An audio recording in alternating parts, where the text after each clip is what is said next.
দুনিয়ার ভিতরে তিন ধরনের প্রাণী, দুনিয়ার ভিতরে তিন ধরনের প্রাণী আছে যারা কিয়ামত পর্যন্ত পেরেশানির ভিতরে থাকবে, কিয়ামত পর্যন্ত পেরেশানির ভিতরে থাকবে, চিন্তার ভিতরে থাকবে। তিনজন প্রাণী, তিনটা প্রাণী। এক নম্বর হলো পিপিলিকা। এক নম্বর হলো কি?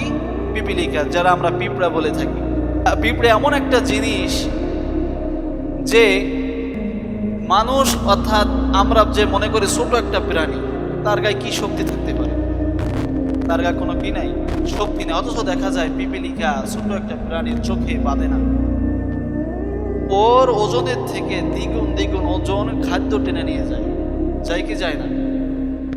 দুনিয়ার ভিতরে রিজিক কামাই করার জন্য বিভিন্ন জায়গায় ছোটাছুটি করে, এমন খাদ্য তারা বহন করে যে তার শরীরের থেকেও দ্বিগুণ দ্বিগুণ ওজনের, টানতে টানতে টানতে টানতে তার ঘরের কাছে নিয়ে যায়, তার বাসার কাছে নিয়ে যায়।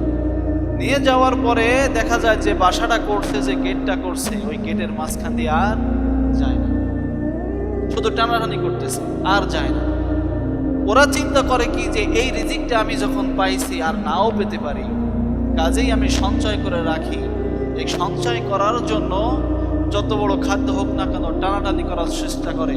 টেনে টেনে নিয়ে যখন ঘরের কাছে পৌঁছায়, ঘরের যে গেটটা তৈরি করছে ওরা, গেটের কাছ থেকে আর যায় না, শুধু টানাটানি করে। আল্লাহ তাআলা বলেন এই প্রাণী কিয়ামত পর্যন্ত খাদ্যের জন্য পেরেশানি থাকবে, এদের পেরেশানি কখনো যাবে না। দ্বিতীয় নম্বর হলো ইঁদুর।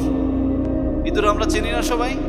ইঁদুর, ইঁদুর এমন একটা প্রাণী যে ইঁদুর খেতে খামারে যেই জায়গায় আমরা শস্য লাগাই, ওই জায়গার ধান কেটে কেটে নিয়ে মাটির তলে গাড়া খসে সুন্দর করে ধান কাটা শুরু করে খাবে। 1 কেজি টানতে টানতে টানতে 6 মনও চলে যায়। গর্তের ভিতরে সুন্দর করে রাখছে, কিসের জন্য?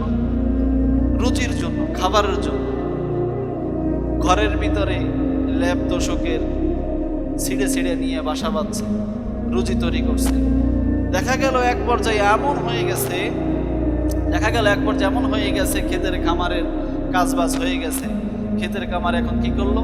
ক্ষেতের ভিতরে কি দিল? পানি দিল। পানি দেওয়ার পরে এখন পানির নিচেই যাবে, গাড়ার দিকে যাবে। গাড়ার দিকে যখন যাবে, একটা ইঁদুর কিন্তু বাচ্চা দেয়, 5টা 7টা 10টাও কিন্তু বাচ্চা দেয়। দেয় কি দেয় না? এই ইঁদুর যখন বাচ্চা দেয়, যখন পানি যখন গর্তের ভিতরে ঢুকে, তখন চিন্তা করে আমার জান বাঁচানো আগে খরচ। অথচ গাড়ার ভিতরে কিন্তু খাদ্য সঞ্চয় করে রেখেছে যে পরে কি আমি খাবানি। তার সন্তানের দিকে তাকায় না, পরিবারের দিকে তাকায় না, খাদ্যর দিকে তাকায় না। এখন জান বাঁচানোর জন্য গর্ত থেকে বের করে উস্কানি যে আমি আগে বাইছে নেই। ঠিক কিনা বলে? এরা হলো এমন একটা প্রাণী, এদের কিয়ামত পর্যন্ত রিজিকের পেরেশানি যাবে না। এরা শুধু খাই খাই খাই খাই করতেই থাকবে। 3 নম্বর হলো মানুষ। 3 নম্বর হলো কি? মানুষ। যেই মানুষের যার 10টা বাড়ি আছে, সে চিন্তা করে আমি আরো 10টা বাড়ি তৈরি করতে হবে। যার লক্ষ লক্ষ টাকা আমার ব্যাংকে আছে, যার লক্ষ লক্ষ টাকা ব্যাংকে আছে, সে চিন্তা করে আমার লক্ষ লক্ষ টাকা আরো কিভাবে আয় করা যায়, এটা চিন্তা করতে হবে। এইটা আয় করার উৎস বাড়াতে হবে। যার 5টা ফ্যাক্টরি, সে চিন্তা করে যে আরো 5টা ফ্যাক্টরি আমার কিভাবে লোক বাড়ানো যায়। প্রতিযোগিতামূলক শুরু করে, ও যদি 5 তলা তৈরি করছে, ও যদি 5 তলা দালান দেয়, আমি আরো 5 তলা দালান বেশি দিব। প্রতিযোগিতামূলক শুরু করে। এই প্রতিযোগিতামূলক শুরু করতে করতে এক পর্যায়ে জীবনের হায়াতের জিন্দেগিটা কিন্তু শেষ হয়ে যায়। যায় কি যায় না? একটা মানুষ কত বছর বেঁচে থাকতে পারে? একটা মানুষ কত বছর বেঁচে থাকতে পারে? সর্বোচ্চ আমি মনে করি 90 বছর বেঁচে থাকতে পারে একটা মানুষ। আমি ধরলাম 90 বছর বেঁচে থাকতে পারে। 30 বছর যায় একটা মানুষের ঘুমের ভিতরে চলে যায়, ছোট থেকে শুরু করে ঘুমের ভিতরেই 30 বছর চলে যায়। আর 30 বছর চলে যায় লেখাপড়া করার উদ্দেশ্য করে, লেখাপড়া করে শিক্ষিত হওয়ার জন্য, বড় ডাক্তার হওয়ার জন্য, MBBS ডাক্তার হওয়ার জন্য, শিক্ষকতা যোগ্যতা করার জন্য 30 বছর লেখাপড়ার ভিতরে চলে যায়। আর বাকি যে 30 বছরটা থাকে, এই 30 বছর জিন্দেগির ভিতরে এত টাকা পয়সা করে কি দরকার? আবার তো চলে যেতেই হবে। লক্ষ লক্ষ টাকা পয়সার মালিক, লক্ষ লক্ষ টাকা পয়সার মালিক, বিভিন্ন জায়গায় বাড়ি করছে, দেশ থেকে পাচার করে টাকা বিদেশে পাচার করছে, বিদেশে ঘর বাড়ি করছে। আছে না বাংলাদেশের এরকম? তাহলে 30 বছর জিন্দেগির ভিতরে আমি আবার চলে যাচ্ছি, তাহলে আমার এগুলো করার দরকার কি? আমার এই অর্থ সম্পদ করার দরকার কি? একদিন তো আমার চলে যেতেই হবে। আপনি আখিরাতের ক্ষণস্থায়ীটা গোছান। আমার এই জায়গায় শেষ আছে, এই জায়গা শুরু আছে, শেষও হয়ে যাবে, কিন্তু আমার যখন দুনিয়া শেষ হয়ে যাবে, যে জায়গা শুরু আছে তার কোনো শেষ নাই।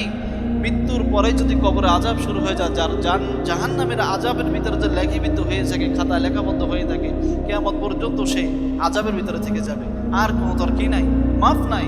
আর যে জান্নাতের খাতায় যে নাম লেখাই ছাড়ছে, জান্নাতের ভিতরে যার নাম লেখা হয়ে গেছে, মরার সাথে সাথে আর কিয়ামতের আগ পর্যন্ত সারা জীবন সে জান্নাতের সুসংবাদের ভিতরে, জান্নাতের আবহাওয়ার ভিতরে থাকে।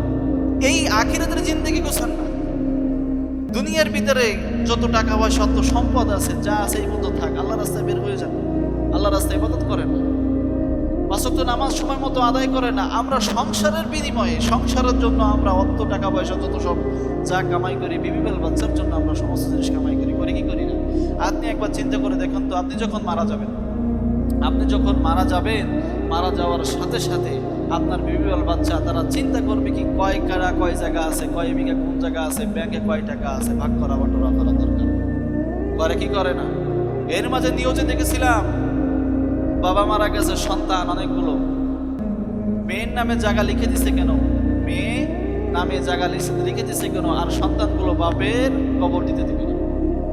আপনারা হয়তো দেখেছেন কত বড় নিষ্ঠুরতা, যে কবরস্থানে যে রাখবে, ওই রাখার জায়গাটাও সে বলতেছে যে না, এই জায়গাও রাখা যাবে না, যার নামে জায়গা লিখে দিচ্ছে তার কবরের সামনে, তার বাড়ির সামনে কবর খোঁচা হোক।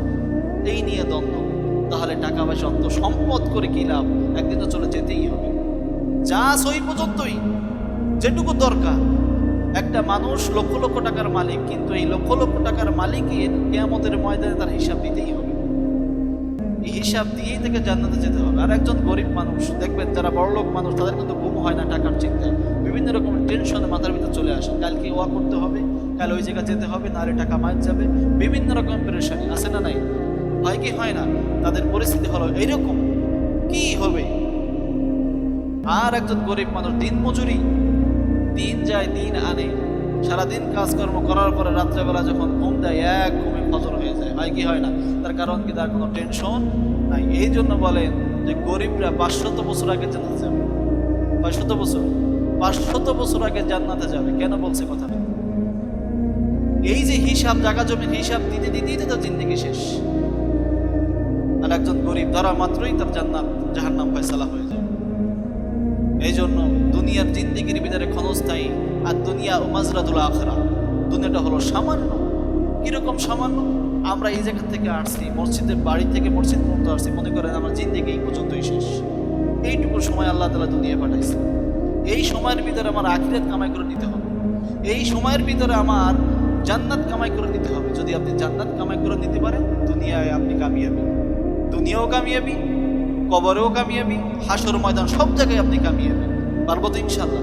আল্লাহ তাআলা আমাদের সবাইকে আমল করার তৌফিক দান করুন বলে আমিন।